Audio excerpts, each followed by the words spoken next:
Shadows of responsibility. It was a cold evening when Lisa sat by the window, watching the rain slide down the glass. She cradled her 3-month-old son, Jayden, against her chest, his tiny breaths warm against her skin. The dim glow of the streetlights outside made the emptiness of her small apartment feel even heavier. She had been waiting for Michael, Jayden's father, to visit, but she already knew he wouldn't show up. It had been weeks since his last call, and even longer since he had offered any real support. Lisa sighed, feeling the familiar ache of disappointment settle deep in her chest.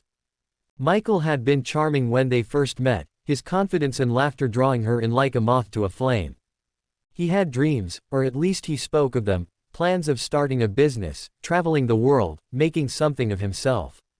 Lisa believed in him, loved him, and when she found out she was pregnant, she thought he would step up. Instead, he panicked, retreating into excuses and silence. The excitement in his voice disappeared, replaced with irritation whenever she brought up doctor's appointments or baby supplies. She knew then that she was on her own. The first few months of her pregnancy had been lonely, but she had held on to the hope that Michael would change. She sent him ultrasound pictures, texted him updates about the baby's growth, and even invited him to a prenatal class. His responses were always the same, short, dismissive, and filled with empty promises. "I'll try to come," he'd say, but he never did. As her belly grew, so did her resentment. She wanted to hate him, but a part of her still clung to the man she once loved. When Jayden was born, Lisa had sent Michael a picture of their son wrapped in a soft blue blanket. Hours passed with no response.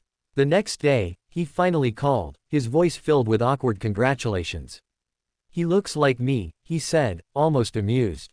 But when she asked when he was coming to see his son, his voice lost its warmth. "I'm busy," he said. That was the moment Lisa knew she was truly alone in this. Weeks turned into months, and Michael's visits were rare and brief. He would show up unexpectedly, holding a small toy or a pack of diapers as if that made up for his absence. Lisa would let him in, hoping each time that he had changed, that he would finally be the father Jayden needed.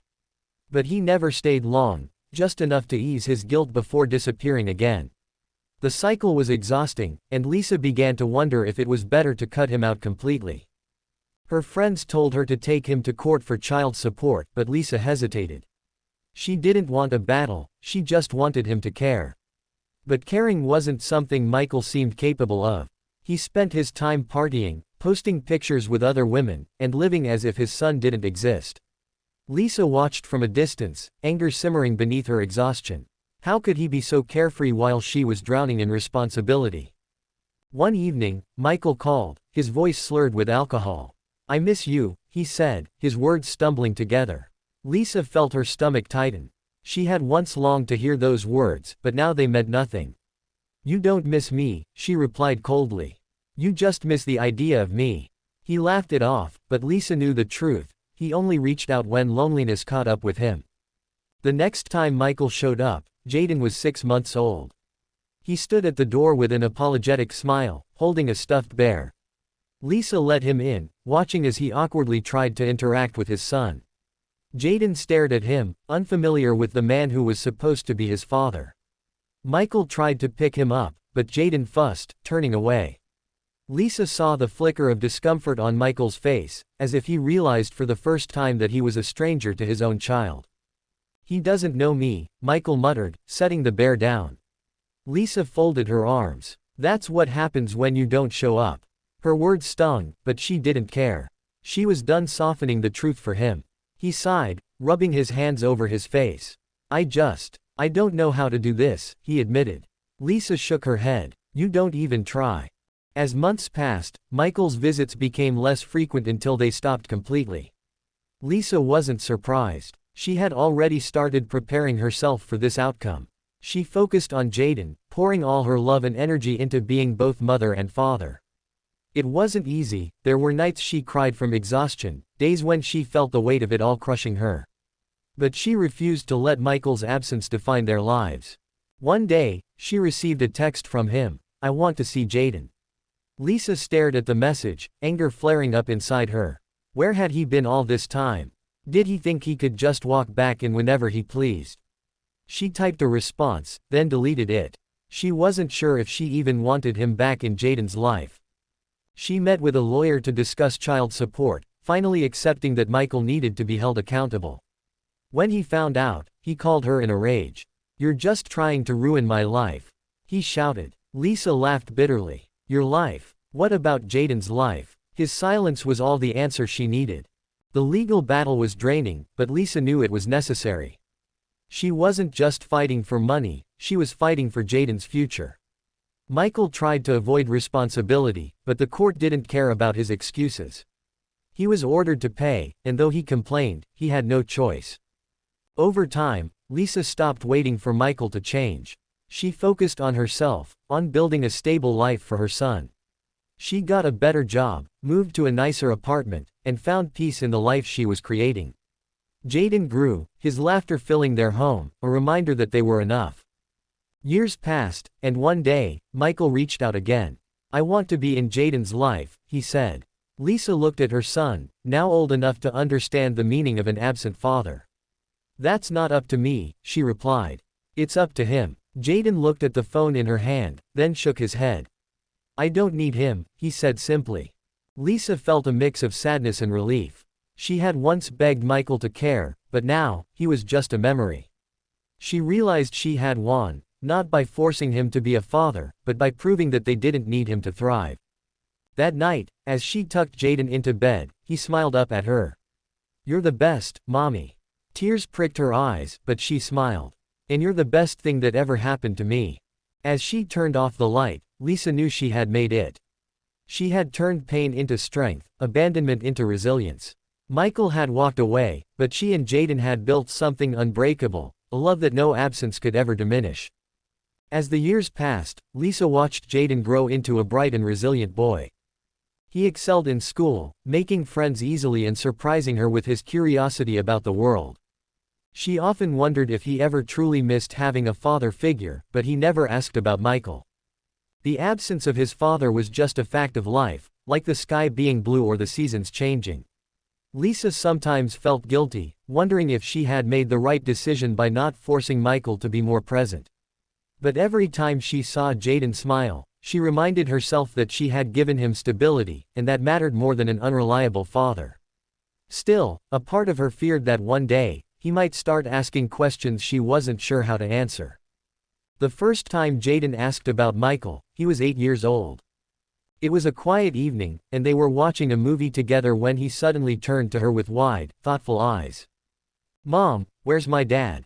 The question struck Lisa like a thunderbolt, but she forced herself to stay calm.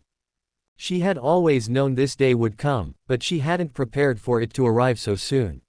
"He's not around, sweetheart," she said gently, brushing a curl away from his forehead. Jayden frowned, clearly unsatisfied with the answer. "But why?" he pressed, his voice filled with innocent curiosity. Lisa took a deep breath, carefully choosing her words. "He wasn't ready to be a dad, and that's not your fault. But you have me, and I'll always be here." Jayden seemed to accept her answer, though she could see the wheels turning in his mind. He didn't ask about Michael again for a long time, and Lisa was grateful for the reprieve. She continued to pour herself into being the best mother she could be, working extra hours to ensure he never lacked anything. Birthdays and holidays were always special, filled with laughter, gifts, and the warmth of close friends and family. Lisa never wanted Jayden to feel like he was missing out on love just because one person had failed him. She also made sure he was surrounded by positive male influences, uncles, family friends, and even teachers who took an interest in guiding him. She hoped it would be enough to keep him from feeling the void of a missing father.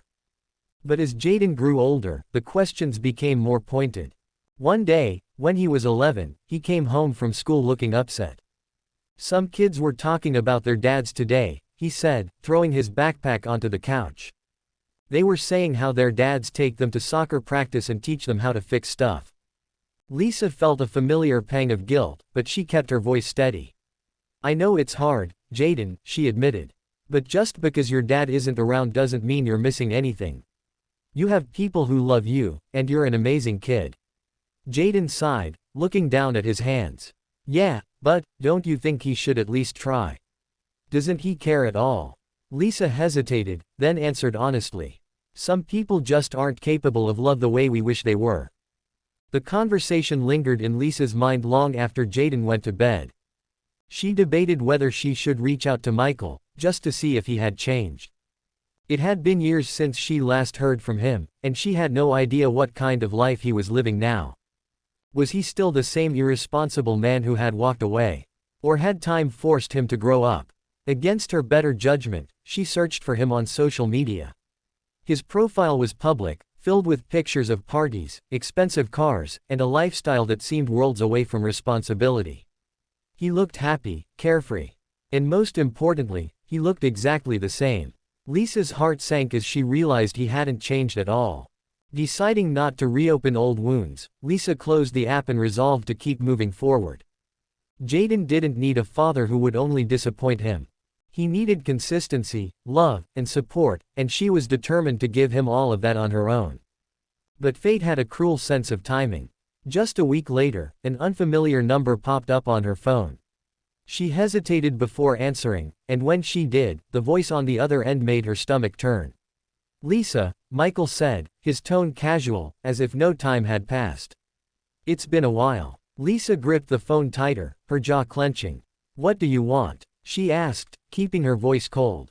Michael chuckled, unfazed. "I was just thinking, maybe it's time I met Jayden." Lisa's heart pounded in her chest. After all these years, after all the missed birthdays, the unanswered calls, the broken promises, now he wanted to be involved. "Why now?" she demanded. Michael sighed, as if the answer should be obvious. "I've been doing some thinking. I know I messed up, but I want to make things right." Lisa almost laughed at the audacity of his words. "You don't just get to walk back in and play dad when it's convenient for you." Michael's voice grew defensive. "He's my son too." The words stung, but Lisa refused to let them shake her. "Then where were you when he needed you?" she shot back. Silence hung between them, heavy and unresolved. Lisa didn't give Michael an answer right away. Instead, she took time to think about what was best for Jayden. Part of her wanted to shut the door forever, to protect her son from inevitable disappointment. But another part of her knew that Jayden deserved the choice. She decided to be honest with him, sitting him down the next evening. "Your dad reached out," she said carefully. Jayden's expression was unreadable. "What did he say?" Lisa took a deep breath. "He says he wants to meet you. But this decision is yours, Jayden. You don't have to if you don't want to." He was quiet for a long moment, then finally, he looked up. "I want to meet him," he said, determination in his voice. The meeting was set for a Saturday afternoon at a local cafe. Lisa sat beside Jayden, her hand resting protectively on his shoulder as they waited. When Michael walked in, he looked different, older, but still carrying that same arrogance in his stride. He smiled at Jayden, but the boy didn't smile back. "Hey, kid," Michael said, sitting across from them. Jayden studied him carefully, as if trying to piece together the man who had been missing all his life. "Why weren't you there?" he asked bluntly. Michael shifted in his seat, caught off guard. "I was young. I made mistakes," he admitted. "But I want to be here now." Jayden stared at him for a long time before shaking his head. "You don't even know me," he said, his voice steady. "You don't know what I like or what makes me happy. You didn't even try." Michael opened his mouth, but no words came out. For the first time, Lisa saw something that looked like regret in his eyes. "I want to change that," he said weakly. Jayden sighed, then stood up. "Maybe you should have thought about that earlier." Without another word, he turned and walked away. Lisa followed Jayden out of the cafe, pride swelling in her chest. He had made his choice, not out of anger, but out of understanding his worth. He didn't need Michael to validate him.